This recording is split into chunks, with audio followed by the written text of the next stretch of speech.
of victory and the agony of defeat.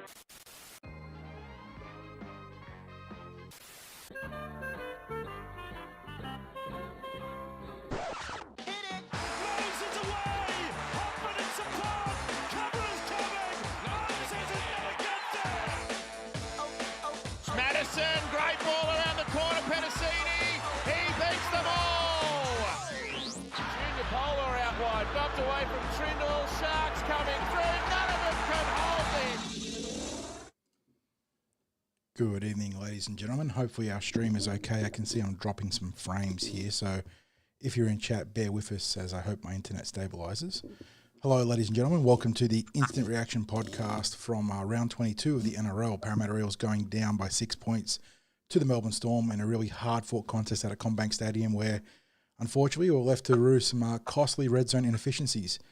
Joining me to break down this game, of course, is my good mate Sixties. I, of course, am your host, John, also known as 4020. Don't forget to introduce myself. Goodness. But, ladies and gents, thanks for joining us in the post-wake of or breakdown of his game. And Craig, how you doing, mate? We were certainly riding this contest from the first whistle to the final one as the Eels went perilously close to sending this to golden point. Junior Barlow was about half an inch or two, I reckon, from getting his arm out to put the ball down. But yeah, I say a lot of errors. Completion rate actually not terrible, but the errors and where they occurred were what really killed the Parramatta Eels. Yeah, and of course, I took my new role so seriously, John, but they wouldn't let me into the refs' sheds at half time. The referee mentor. So I could have a talk to them. Look, I had the shirt on. What's doing there, mate? What's doing? You're doing a shoddy job, mate. I got to really call you out for this one. Come on. Oh, yeah. Look, mate. I'm not really sure how to feel after that game, John. Yeah, and before I get into that, before we go any further, some housekeeping. Yes. Let's give acknowledgement to our sponsors, Star Partners Real Estate, Auburn, Narellan, and Parramatta, and also to the home of the Eels Paraleagues. We were earlier tonight with a rowdy bunch in at Sturlo's. Shout out to all the mates from Adelaide who were in there tonight, enjoying themselves. First time at the footy for a number of them. First time at NRL footy, that is. And also just a reminder, no matter what platform that you're watching this on, if you could give it a like, subscribe, and we really appreciate that. It just helps with all the metrics. But John, I'm not really sure how to feel because were my expectations unrealistic in thinking that we could take the Storm tonight? Excuse me. See, I can't even articulate without coughing and spluttering after that one, because I really feel like we were in that game, and we were our own worst enemies. The Storm. Yeah, look, the Storm did some things to defeat us, but I felt like we beat ourselves. And when you think, this is the frustrating part, maybe other supporters are feeling this way, I don't know. You look at the first round against the Storm. What was the final score? Like 54-18 or something like that? I can't remember off the top of my head. It was something horrific like that. It was 56-18. 56-18. Yeah. So you just have to think, first of all, we've come a long way. Let's acknowledge that. Let's also acknowledge the players that the Eels had out. And Iongi's a massive out. Gideon Katonga, who was just getting better and better every week. This is the sort of game where I think Gideon is a huge out. When you're looking for someone to muscle up and maybe break through that staunch Melbourne defence. You definitely felt both of their absences today. In saying that, obviously, I think Josh had a fine game at fullback. Our edges, asked some questions, but Gideon is just a point of difference physically. Yeah, absolutely. So, John, I look at how far we've come, and then I think tonight, were it not for some critical errors inside the Storm's red zone. Yeah. Where we just didn't allow ourselves to build pressure. We held onto the ball twice. We scored twice, essentially, was like the gist of it prior to that final exchanges. And then we turned it over about 6 or 7 times inside their red zone, which, you know, maybe against a lesser team you can get away with it. You don't want to be doing it to any team, but Melbourne, they'll put you into constriction lock after that. And that's exactly what happened here. They didn't run away with the game, but they got that try, the fantastic kick of Xavier Coates, who managed to outjump Zach Lomax. No, I don't blame Zach there. That was just, as you said to me, like they just get landing these kicks on the money. Katoa and Coates got the inside angles on the defenders, and they're so hard to defend that. Well, look, their first try, John, that came after they had about 5 or 6 sets. Repeat possessions. One on repeat. The only try I'm dirty about is the Tui Kamikamifa one, where it was a terrible sequence for Jack Williams, who had the error, and then I've seen mixed opinions on who was at fault, whether it was Matt Dory taking the wrong man and then Williams not following him in, but Williams was involved one way or the other in that sequence that led to Tui Kamikamifa scoring under the post, which was really the crucial try when you talk about, you know, the soft try being conceded. Yeah, that was the soft try. But apart from that, Melbourne scored 2 tries from kicks where it was pinpoint accuracy. Like the ball was literally landing on the line so that the player chasing through was timing the leap, and that leap was taking them over the line. Yeah. Catching it and going over the line. The defensive player couldn't fight for a 20-metre restart. The offensive player had the inside run on the ball, which is always the big run, the big key there. Yeah, I mean, you got to give your dues to Melbourne. They played a very good game. They had some errors. Still completed it well into the 80% range. But I was saying to you coming out of this one, it's a real monkey's paw sort of game where coming into round 22, if someone had said to you, you were going to hold the Melbourne Storm to 16 points, like that is an absolute win. Like you take that deal every day of the week. Problem was the Parramatta Eels couldn't quite capitalise on the other side of the field, or the other side of the ball, and they couldn't, as we said, get on top of those red zone inefficiencies. They asked some good questions. I actually really liked that last shot by Talon De Silva. I thought that was a great bit of misdirection. The Melbourne Storm were keying on to Mitchell Moses. He just took a phenomenal tackle to wrap up Junior Barlow. But there were a couple of other opportunities we had too that could have spiraled into points if we'd been a little bit more effective. Really good teaching, frustrating loss, but a really good teaching loss for this team. They're going to go into this one. Melbourne Storm asked plenty of questions.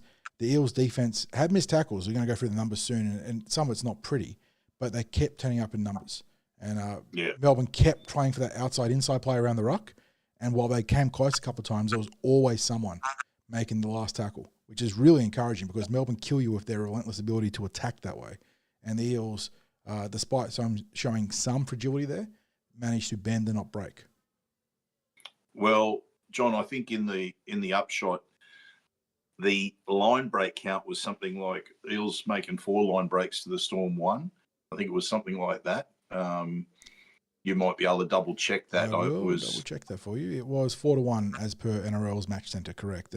Tackle breaks, however, 2-1 in favour of the Storm, 40-19, which not a surprise. And a lot of those tackle breaks, I don't like. Not to say they're not tackle breaks, but if we're going to go to like missed tackle count, I think Charlie Guyman's going to have a pretty rough read here, Craig. But a lot of those misses were him really aggressively pursuing the inside runner on the change of angle and trying to go low. Which, while is a commendable effort, is probably ill-advised in terms of your missed tackle rate. They got Guyman down for 12 missed tackles, and I reckon at least half of those were him like zealously over pursuing that inside runner and trying to go low, which again commendable but ill-advised.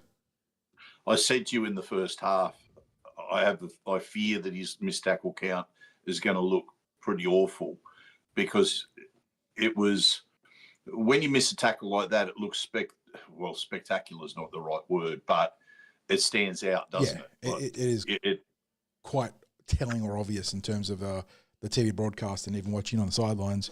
I don't think he had a terrible game defensively. I'm not saying he had a good game defensively, but that missed tackle count, I feel like, is being padded a lot by his real, like, almost aggression. Like, he was so overzealous to try and make a play defensively that it left him getting exposed to missed tackles that were pretty much always cleaned up by the other men around him, at least.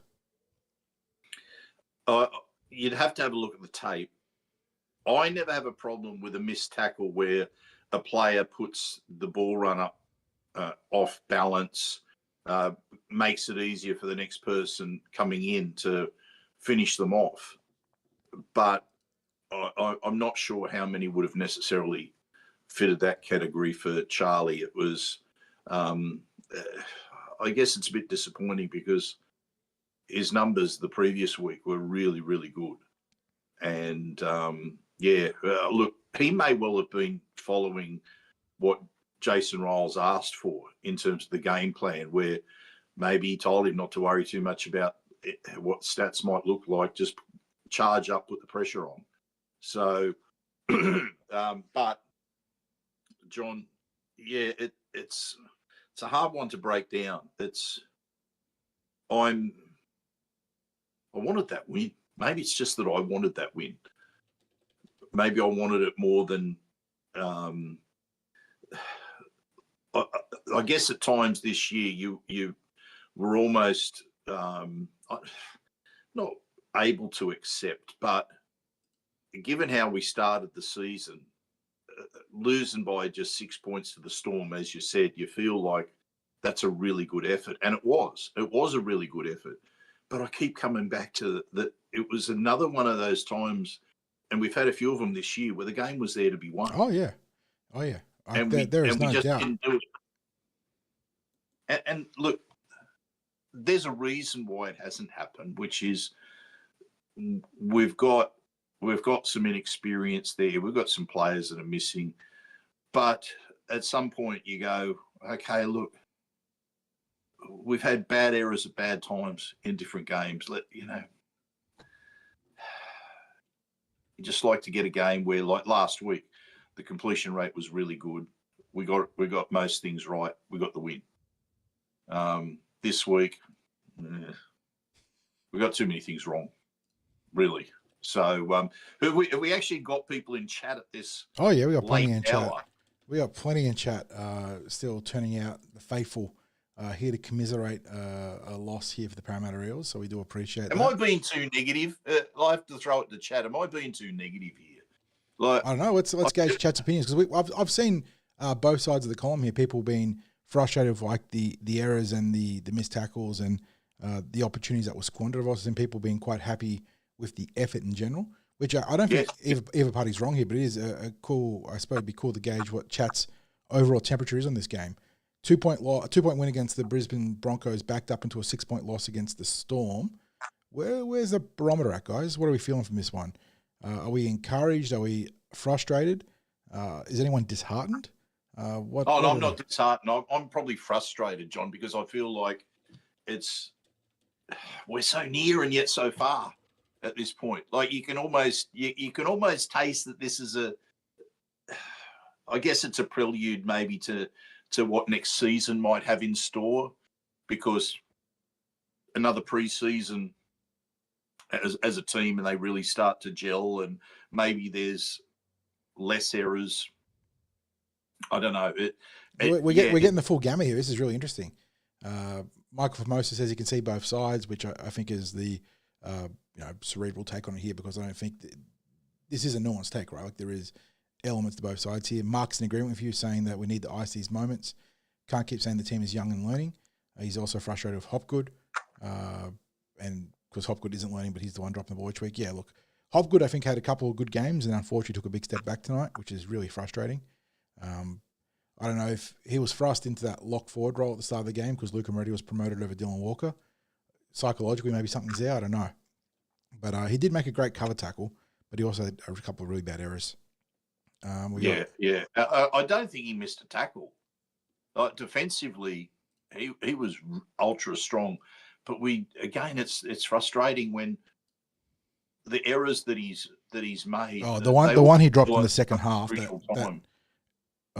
That was so frustrating. Like that one was he wasn't ready for a regulation pass. He just grasped it, attacking the goal line, and that was the killer. I think that was the big error. If I had to point out one, well, the Jack Williams sequence too. That's unfair, but in the second half, if I had to point out one mistake, that was the one that really jumped out to me.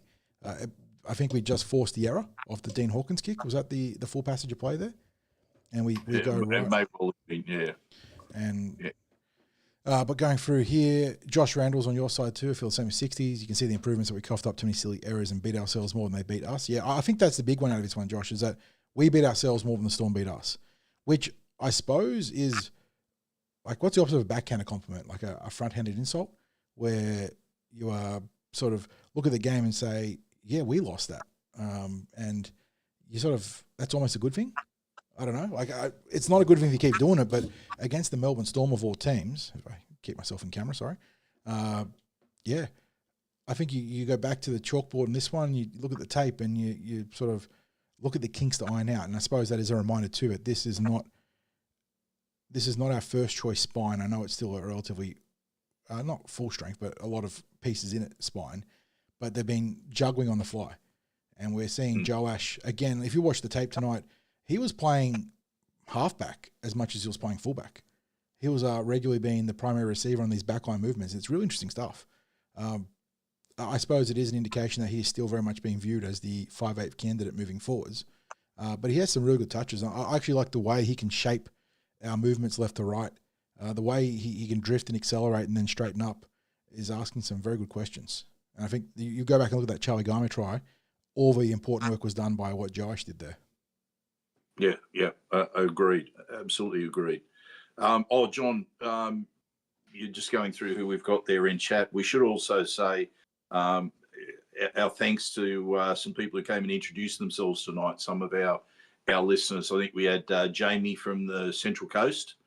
Great for him to come in and say good day. Is it Phil? Phil, yeah. As well. Phil that came in. And just trying to think. Who else we had? Of course, we had our some regulars there, but I'm just trying to think of the people that we hadn't met before that came in tonight. Of course, we had the crew from Adelaide that were there, so which was good. But yeah, John, next week, do we view this? Can we view this positively and take this as, I guess, a springboard to get a win next week? I would hope that the team does that. And that's obviously going to be the challenge for Jason Riles, is trying to transform any negativity out of this game into positive energy as a springboard, like you said, into this contest. Is it the Cowboys next week? I think that's what ROH is saying. Who is concerned about us potentially picking up the spoon. I do think there's too much good football in this team to win the spoon. Not to say that we won't. But I just feel like the Titans and Souths are going to bottom out harder than we could potentially do so. I came into this game talking to you about the challenge for a young roster like this is to string two competitive performances along when you play the likes of the Brisbane Broncos and the Melbourne Storm. They did that. Were they perfect? Obviously not. They lost tonight on the back of the errors they made attacking the Melbourne Storm red zone. But they, by and large, and across the sort of macro numbers here, they played good football against a very good team. So they've made it 2 games in a row, which means they know they can go back-to-back. That means they can go 3 in a row. So I'm looking at this game. John, I want to ask you a question then. Did we play as well tonight as we did last week? I think we played better in general tonight, but took our opportunities worse. We played more physical, wanted it more, were more aggressive where it mattered against a team that is close to the benchmark this year. I mean, Melbourne are always the benchmark or thereabouts, but you can make strong cases for the Canberra Raiders, Penrith Panthers, obviously, and I suppose the Canterbury Bulldogs. I feel like we played better football between the 20s in this game, and even in our own 20, honestly, barring that one try. But we did a better job picking apart Brisbane where it counted. And I suppose that's a reflection maybe on Brisbane having more defensive fragility than Melbourne Storm to some degree. But, yeah, while the win last week was obviously a real emotional high, I would posit that we probably played better football, even though it was more frustrating the outcomes tonight. Okay, that's an interesting take. I was wondering how others might have seen that as well, because I looked at it and I've gone, the completions were so much better last week for a start. Better conditions, worse opposition. Like there are factors that go into that. Yeah. I guess you do have to, and I mean it's an obvious thing, but you take the opposition into account. So you would suggest that the Storm tonight played better than the Broncos last week. Yep. Yeah. What was it about the Storm's game then tonight, John, that you felt was better than the Broncos' performance last week? Brisbane, I hate to be on Buzz Rothfield's side here, but there was an article I think that he posted talking about you sort of flip the game against them and their underbelly can get exposed a bit. And I think we saw that against the Broncos. They're obviously big front runners, but we challenged them, and it felt like they got a bit surprised that we could stand up to them and deliver a few blows, and that spiraled into a game-winning lead at the end despite the bunker interference. The Melbourne Storm don't give a shit if you punch them in the face; they just get back up and run at you. I mean, you saw Stefano's run late in that game where he knocked over a couple of our Eels. I think was it Tui Kamikamifa had another great run in the second half. Who else? Maybe it was Valep. No, he was the sub there. So maybe it was Lazardi that came off the interchange bench and had a couple of big runs. They just don't stop. They're relentless. And the Eels had to go blow for blow with a team that just don't back down. And that's really what impressed me because, like I said, red zone inefficiencies, maddening. But if you go back and look at the tape and look at what Melbourne were doing set for set, run for run, they were far more physical, far more challenging than what the Brisbane Broncos were the week before. Yes. It's interesting because obviously the Storm are a better team than the Broncos. That's just the Captain Obvious statement. But I wasn't sure how I viewed the Storm's performance tonight. That's why I asked you, because they converted their opportunities, and there was a couple of players there that I thought stood out really well. But I also looked at that and I thought, I don't know if it certainly wasn't a premiership winning performance from the Storm tonight. It was... Yeah, but how much of that was the Eels being rugged in defence? We were very aggressive. Missed tackles aside. I'm probably not giving us enough credit, John. Yeah, I think look, I'm not here to say, it's all roses and sunshine for what Parramatta produced.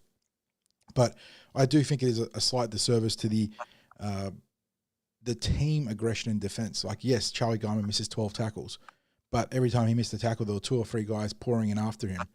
And you pointed out, it's something you always point out for the Melbourne Storm.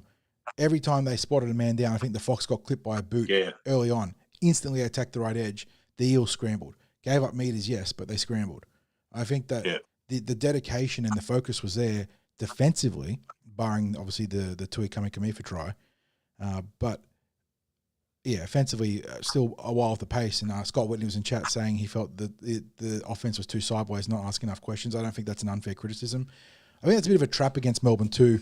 You want to change the point of attack. You want to try and test. And if you go look at what some Melbourne fans were saying, I think they're, was it their right edge or their left edge? One of the edges has been particularly brittle recently. So I think the Eels were it must have been their left edge.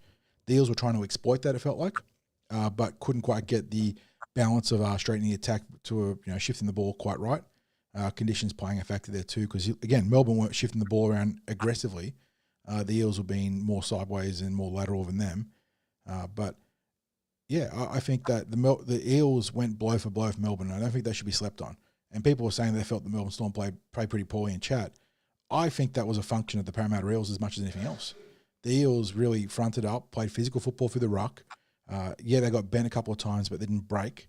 And that is key, I think, to disrupting the Melbourne game plan. And that is how you start to introduce the element of Melbourne beating themselves just a little bit, which is what we saw tonight. Yeah. So when we were watching the game, and I pointed out those things about how quickly they react to what's in front of them. As soon as there's a moment where there's a player down, someone's slow getting back onside, not quite being numbered up, and the other. And it happened right from the start. It was, as you said, the Fox was not quite in position where I think he copped a knock in the tackle or whatever, and he was a bit slow getting back. Bang, straight down the right side. Not long after that, there was play down the Storm's left side in their own red zone, and it was where I think we chased hard on the kick, and they got a really quick play. We just the ball. couldn't slow ruck down enough despite making a good tackle, and then they instantly jumped down the left. Yeah. Yes, yeah, and you just see it all the time with them. It's that aspect of the game. They really got us there, and I just was having a bit of a look at the play the ball speed, and there was a significant difference between the Melbourne play the ball speed and the Eels play the ball speed. Now, I'm actually going to be. There was, and I really think that was a function of the referee tonight, because it was the Storm were being classic Storm in slowing the ruck up. I'm not going to gripe about the refereeing in general. I think the Eels end up getting quite a few penalties in this game, but the ruck was definitely policed differently. The Storm were able to effectively slow down consistently Parramatta's play the ball speed. I think and yet it was 3-0 in the six against set restarts. Yes, I know. Eels did end up winning the count in penalties 10-7, although a number of those were high shots from Melbourne. But it was you said it was 3 ruck infringements to 0, and Will Penasini going on report for the Melbourne Storm player chicken winging himself, right at the start of the second half. Was it Tui Kamikamifa had grabbed Will Penasini on the chest, and Will gets pulled across him and chicken wings him, stays down and gets the penalty. That was certainly a call, and I'm hoping that someone I'm seeing on Twitter, someone's found a Cameron Smith chicken wing in the first half that went missing. But yeah, of course that was missed. But yeah, look, my issue with the ruck, that is a long-standing issue, Craig. The inequities of our interpretation from the officials and what goes on the tip sheet, and how they consistently pull up someone like Zach Lomax for walking off the mark, and then we'll let someone else walk, whether it's a Parramatta Eel or opposition player, walk a metre and a half the mark. I don't know, just all you want is consistency, and we don't really get it. So, yeah. Yeah, Bowie, I'm with you, Bowie. He was literally grabbing Will Penasini. He caused his own chicken wing, and then stays down and gets the call. It was just ridiculous.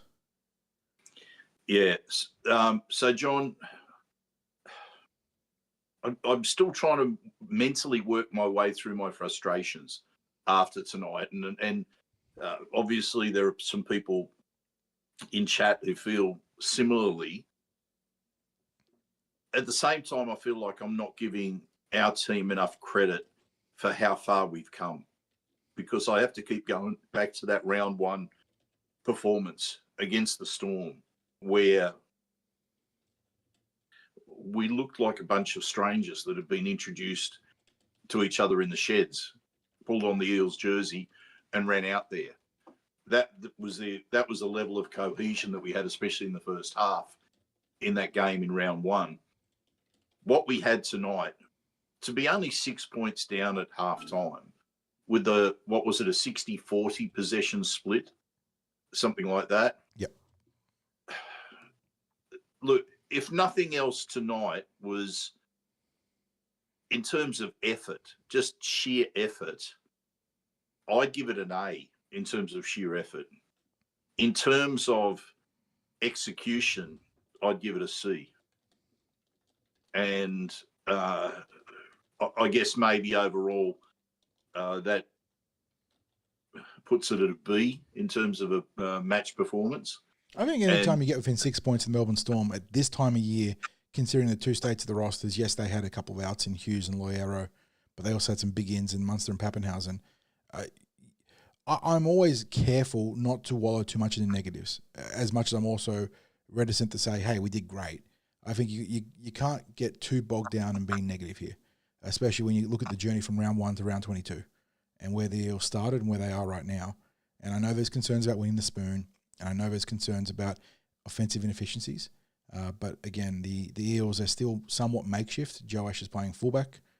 You've got 2 dummy halves that are still trying to find the right balance. Riley didn't get back out there tonight after a good opening first stint. So was that a coaching faux pas? I thought Talon was doing pretty good things in general too, though. So there's a difficult balance there. Do we need to get both dummy halves on the field at the end of games? What does that mean for Dylan Walker? Like there are some really interesting questions here for the coach to try and nut out the rest of the season when it comes to the balance and composition of his team in these really tight and torrid battles. Well, it was an interesting call tonight because the one thing that we know is guaranteed with Riley Smith is the kick pressure that he puts on. And I just felt there could have been times in that second half where we could have done with a bit of kick pressure. Yeah, I agree.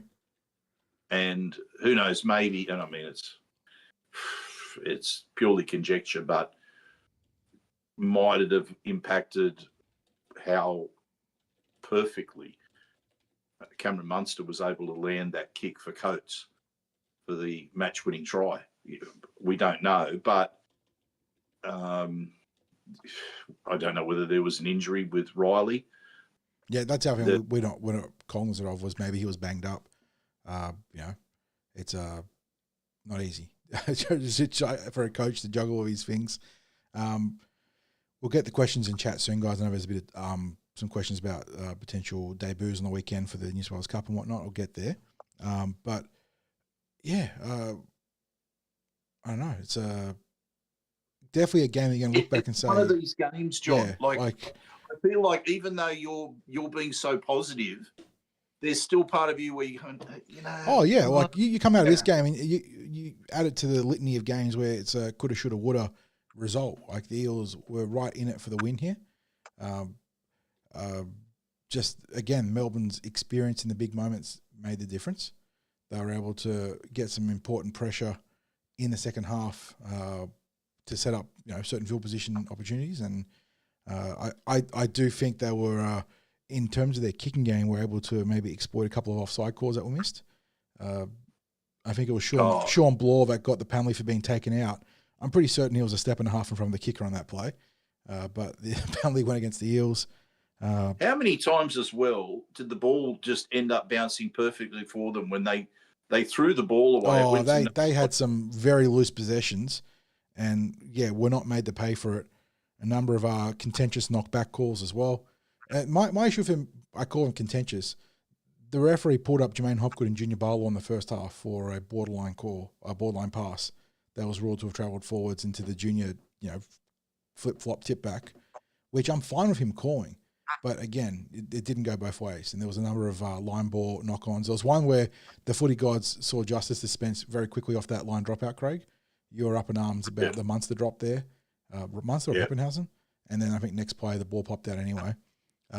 But yes, Melbourne's big game experience really shine here, and they were able to just ice the opportunities they had, despite some staunch goal line defence from the Parramatta Eels in general. And the Eels, by contrast, as Scott Whitney was saying, too sideways in attack and also too much drop ball. Like the times where they were trying to straighten up, they dropped the ball, which maybe almost forced that mindset of okay, well we're not getting good service going straight, let's go wide. Which is, it's like a what's the word I'm looking for? It's not like a sunk cost. It's like the opposite. But you need to keep investing in running forwards if you're losing the ball. Like, because your best football comes from dragging in a defender and then being able to attack. And that's what you saw with the Charlie Geimer try. Eels had a couple of good runs down the left, were able to move the ball to the right. Charlie, for a bit of a circus act there, gets a deflection off his own pass and manages to get the ball down. And that was probably our best sequence there. So, John, we'll throw the questions. We'll throw to chat questions, and I'll also ask chat to start nominating their 3-2-1s as well as we go to questions. So, what have we got coming our way from the questions? There's a bit of talk about Tyson Frizzell. I think there was some discussion in chat about the Mole mentioning that he could be a target of the Parramatta Eels, and so we've had bit of robust discussion about people pro and against the Tyson Frizzell acquisition. We'll save that one for the news podcast, I think, if we can get some more concrete details, because our good mate Chris is in chat was trying to find the article for me, but we'll get on top of that for the next podcast. But we do have a question from was it Jazz? Jazz was asking about thoughts on Lorenzo Talatona making his cup debut. Could possibly mean that he's the Eels' long-term six come next year. He'll probably make his debut round 1 next year. Round 1 debut might be a little bit too optimistic, I think, Craig. I think that Jason Ryle, I think it's going to be a fair contest between the likes of Joash and Lorenzo. But with Joash right there, and I think the club's going to rush Lorenzo. He is signed up long-term, which is good news. And I think there will be a contest for the preseason, but right now I think Lorenzo is still very much on a development path, and I'm really excited to what he does on the weekend, making his senior football debut. But I mean, not to say he can't do it. We've seen big preseasons catapult people into contention for round one this year. Riley Smith, Sam Tuivasa, et cetera, et cetera. But I think that by the same token, Gideon, yeah, exactly. By the same token, Josh is out there playing some really good football, and I don't think that the coach is going to say, well, we're going to park you for another young Haas prospect. Yeah, and based on exposed form, I think Lorenzo's had a bit of a mixed bag in Flegg. He's had some really good performances and some where I think just the rise in standard as he hasn't quite met it in other games. But what we also spoke about the other night was that it can be difficult, because of this type of player it is, it can be difficult for his teammates to read him, especially if they're not overly familiar with him. Yeah. Whereas as you go higher up through the grades, because the players are more experienced, someone who's very much a play what's in front of them individual sort of player, which Lorenzo is, the players around him are able to adjust a bit better, the more experienced that they are. So it will be an interesting debut at New South Wales Cup level. And I guess it's a wait and see, really, with the pre-season. But I'd have to think that Joash had an impressive pre-season. It's ended up that he's got his first grade debut this year. He's been he was given that, were it not for injury to Isaiah Iongi, he would be playing this entire back end of the season as the 5'8". Yeah. And I think when Jason Riles talks about the future is now, Joash is very much part of that as the 6. Lorenzo's got plenty of time on his side as well. So I don't think he has to be rushed. No, and don't forget that there is still, with the likes of Lorenzo and Lincoln Fletcher and even a couple of guys beyond that, which we don't want to overexpose right now, there is Mitchell Moses succession planning in place there too. You know, Mitch has re-signed long-term for the Parramatta Eels, but you do need to be prepared for negative outcomes in terms of injuries or, you know, anything else. And these are young kids that are going to be built into the pathways and built up really nicely. Follow-up question from Jazz 2. Do you think there'll be any other junior making their debut this year to finish, like Twiddle or someone? Arpa's not a terrible shout in terms of if injuries pop up. He's honestly not too far off now, because if Joash goes down, we do have Bally Simonson, but we don't have a recognised fullback beyond Joash. So that's not an unreasonable shout. I think injuries are sort of bogging him down right now. I would have had Will Lato up there, Craig, but unfortunately he has been nicked up for a little bit now, and that might put a stopper on him getting to make his full-time NRL debut this year. But that is someone to monitor. Beyond that, I mean, you got a couple of guys having solid campaigns in the Cup in Saxon Pryke and Tyrese Lakini and Richard Penasini, but we have a surplus of available talent in the backline right now. So Richard's behind the likes of Bally Simonson and Jordan Samrani, and then you've got, you know, a couple of solid back row prospects in Tyrese and Saxon. But again, Eels are kind of flush with forwards right now. Like, they've started to come good in terms of fitness.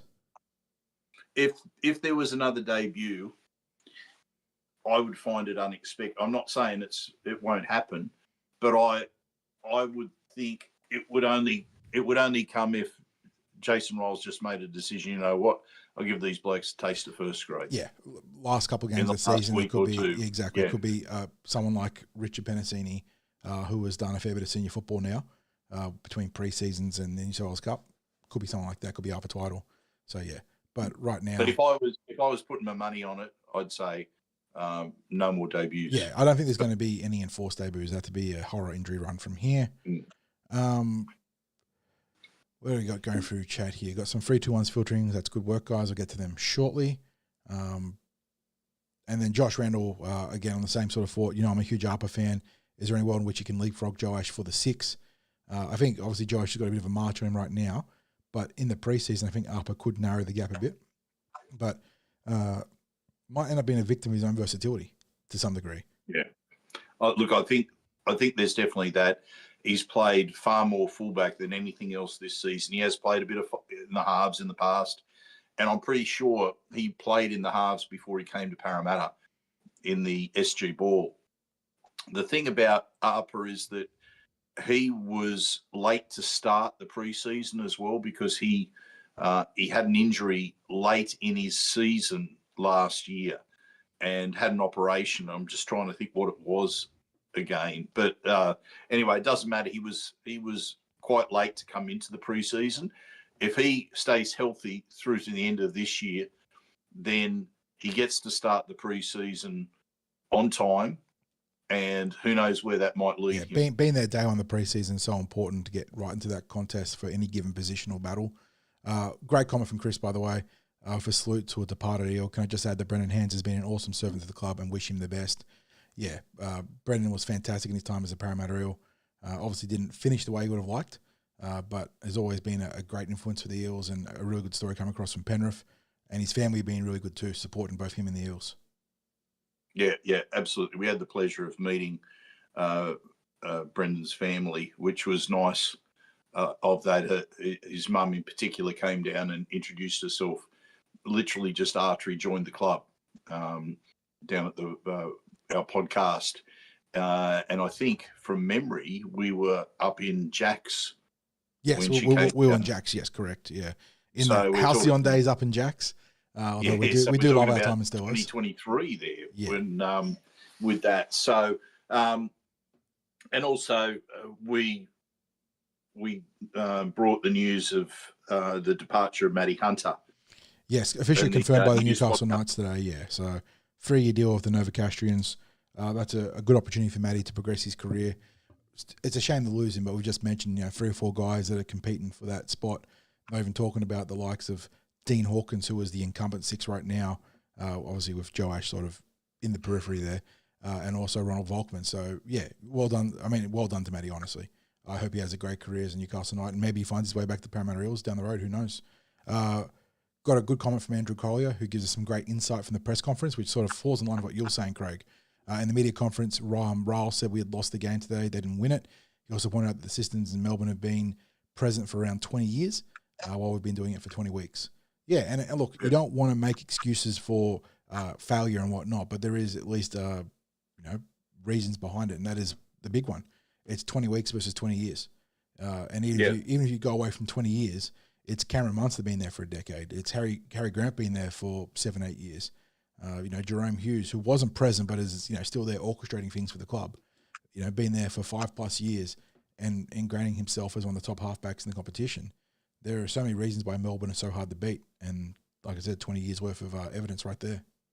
Yeah, appreciate getting that feedback about the what Jason had to say in the press conference. We didn't get a chance to look at press conferences before we got ourselves on live tonight, so appreciate being told that, because it gives us a chance to reflect on what we've said, and I'm actually pleased to hear Jason Riles say that we lost that. It wasn't a case of the Melbourne Storm winning. I mean, that is the right sort of accountability for a result like this, isn't it? Where you can come out of it with a lot of positives, but you can also say to the boys, hey, you had that one, you had 2 hands on it, and you let it slip. That was us tripping ourselves over more than the Melbourne Storm, who were one of the benchmark teams, going out there and beating you, which it is a positive, but also obviously it's a negative. So this is going to be how they now handle. They came out of the Brisbane game and played good football tonight. I know it's not perfect football. We've been through that. How they now handle the result here is going to be really interesting. Going to take on the North Queensland Cowboys, who are a very volatile, very mercurial team. Love to throw the ball around. Can the Eels be disciplined? Can the Eels restrict that attack? It's going to be very, very interesting to see. So let's go through some 3-2-1s. Let me just scroll back up there. Who had the first 3-2-1 in here? Was it Scott, I believe. Scott Whitney, you got in there first, mate? He has gone for Junior Barlaw 3, 2. Scott, did you have an? Oh, there we go. Here you go. Junior Barlaw 3, Guymer 2, Russell 1. Sorry, that was a bit of looked like a typing error there, the first one. We've got Mike Fleet. Good to see Mike in chat. He's gone for Will 3, so I assume that's Will Penasini. Jack Williams 2, Talon Silva 1. Kicks is in there with Guymer 3, Williams 2, Rusty 1.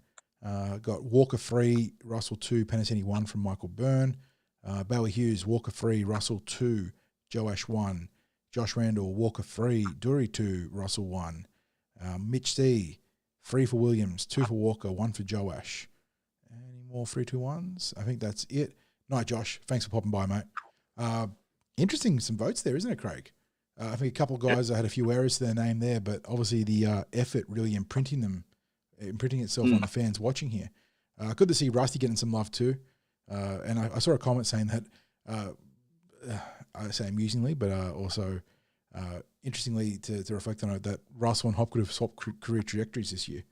And like honestly, Hopgood was on the rise and rise, a State of Origin rep last year, and again he had a couple of really good games coming into this one, but then had a bit of a slump offensively, obviously. But Sean Russell just going from strength to strength this year and really starting to get recognised by the fans. Good to see. Yeah, John. I think we may as well give our 3-2-1s and start to wrap things up. Yeah. I'm going to go 3 points for Dylan Walker myself. I think he made that immediate point of difference as soon as he came on the field tonight. I wasn't sure about him starting off the bench, but he's just been... I think there's an interesting horses for courses approach maybe for Dylan in that role, like in terms of matchups and how you want to maybe look to win that second rotation. And I suppose Melbourne are a team where you're going to be playing really aggressively through the middle early on. So maybe getting him into that second rotation could be the ideal. But yeah, Walker was good. Who's your 3? I'm so close to giving to the junior. I know he had a couple of offensive issues, but he went through an absolute mountain of work for the Parramatta Eels. Played like the first, it feels like 2/3 of the game almost. It felt like he was on for a long time and did a lot of good things, although there were a couple of errors. If it wasn't him, Will Penasini did have a pretty good game, actually, looking at it there. Again, you overlook someone like Zach Lomax, who got through a mountain of work, 20 carries, 172 metres, and people were on him about a couple of things here and there. That's not to say you can't be on him, but it's so easy to overlook all the good stuff he does. I will go my 3 points to... Jeez, I'm struggling here. Fox had a great game too. Scored a great try, 142 metres from 12 carries, couple of line breaks. Yeah, I'm struggling, mate. I don't know. I can't think of an out-and-out three-pointer here. Well, I'll go my 2 points while you're having to think about it. I'll go for Joash for 2 points. I thought he had a solid game tonight. It was, to me, it was a step up on last week. And you sent some points his way last week just to give him a bit of love after that mistake. I think he's bounced back well after that mistake last week. And the Storm tried to put him under a lot of pressure, and I think he responded quite well tonight. And every time he came into the back line, it looked like something could happen when he was there. There is something the Eels going to have to do, though, in terms of maybe it's just a Sutton thing, but they cannot have this carry on from the referee believing that he is submitting to tackles on the kick return, because that is going to kill us. That he was not submitting. So I'm not really sure how long he'll be allowed to be whacked across the head and held down if that's going to keep going on. But yeah, I did like his game. That's not a criticism on Joash. That means the Eels need to get into the back channels of the referees and get on top of this and nip it in the bud before it becomes a tip sheet thing. John, we've been talking about this. I am going to update my referees tip sheet post, because there must absolutely be a tip sheet on teams for certain players to get picked up for things every week. And we've been seeing it with Zach Lomax, where there's two things that the refs will pick him up on. First of all is the late offload.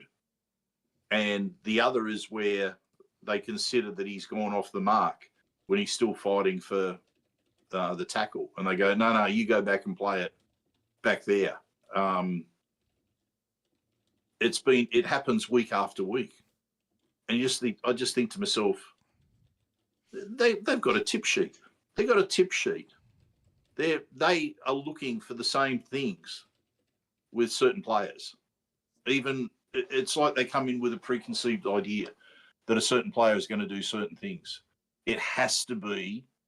They must do the same sort of research. Yeah, instead of officiating on merits purely on the contest, they, like you said, have preconceived notions, and I think it also allows them that if the ball pops out in a certain situation, you see a certain player involved.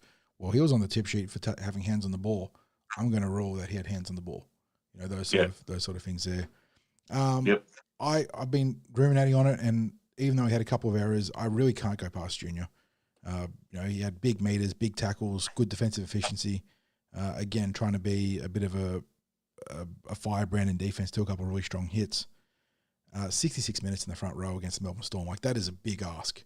And he wasn't perfect. Don't get me wrong, he had the errors. But I just look at the impact he had on some of those carries and some of his defensive work against that really aggressive Melbourne middle, and I'm going to stick with my 3 points there. Okay, stay on a roll because I've already done my 2 points. Go into your 2 points. 2 points from me. Could go Dylan Walker. Josh is another great shout. But I think he had a...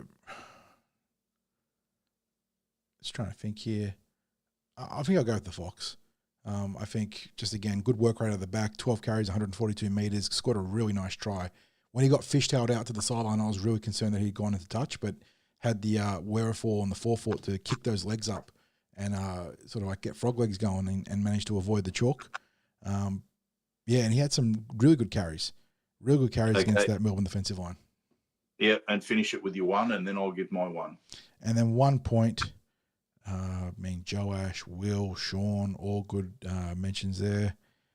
We saw points go to Geimer and Jack Russell, Dylan Walker, Talon the Silver's popular too. I will settle on... I'll go to Joash.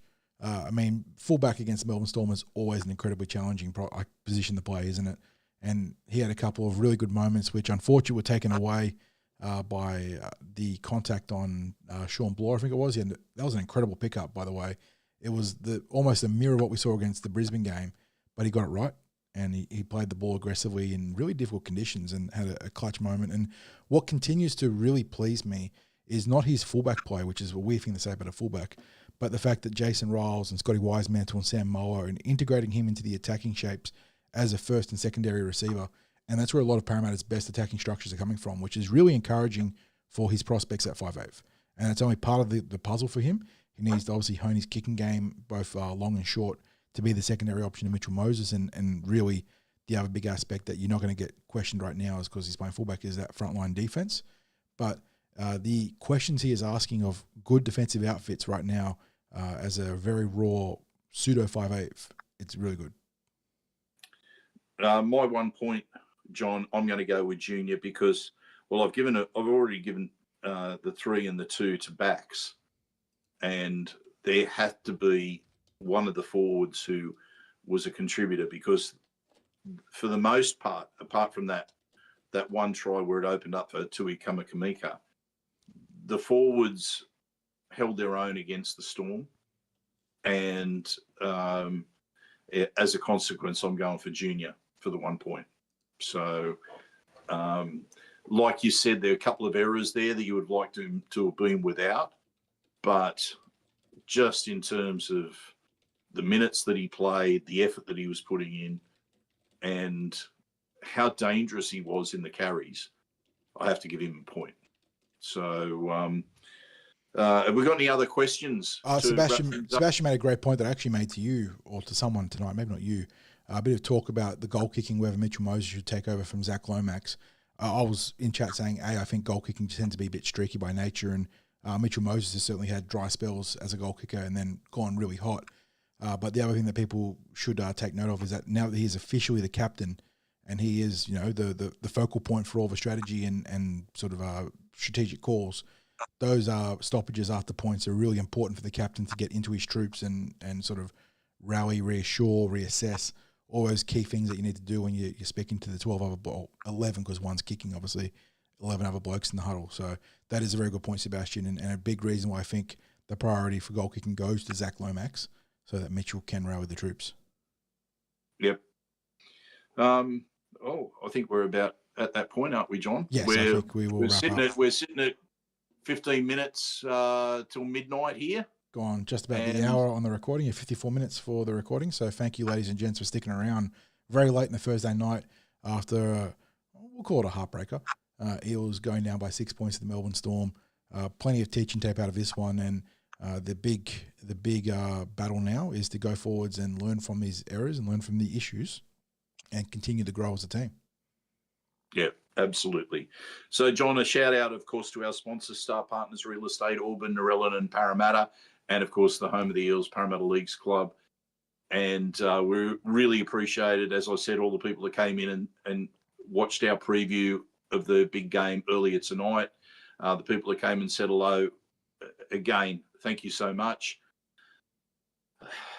It's frustrating, John. It's been a frustrating loss, but I always have to say it, mate. Go you mighty Eels. Mighty Eels, yes, well said. Thank you, ladies and gentlemen. We'll catch you on Tuesday for the NRL and News podcast, and there'll probably be plenty of happenings by then, as want to be.